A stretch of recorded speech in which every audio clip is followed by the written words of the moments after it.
राम राम. पाप झाल्यानंतर प्रायश्चित करावं असं म्हणतात. पण पाप कशामुळं होतं, पुण्य कशामुळं घडतं,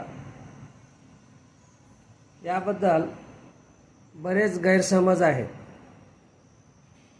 बऱ्याच जणाचे गैरसमज आहेत की देवदेव केलं, सत्यनारायणाची पूजा केली, दररोज देवळात जाऊन देवाचं दर्शन केलं, तीर्थयात्रा केल्या की पुण्य घडतं, असा गैरसमज आहे.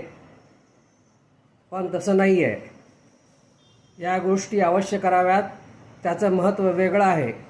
पण ते केल्यानं पुण्य भेटत नाही. मग पुण्य कशाने भेटतं? पुण्य आहे, पुण्याची व्याख्या महर्षी वेदव्यासाने केलेली आहे. ते काय म्हणतात? परोपकार पुण्यम आणि परपीडा पापम. म्हणजे परोपकार केलं की पुण्य लाभतं, परपीडा केलं की पाप लागतं. परोपकार म्हणजे काय?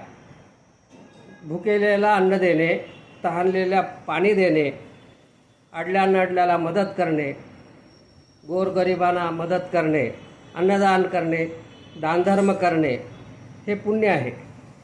आणि दुसऱ्याला पीडा देणे, दुसऱ्यांना त्रास देणे, दुःख देणे, वाईट बोलणे, त्यांची निंदा करणे, याला पाप म्हणतात.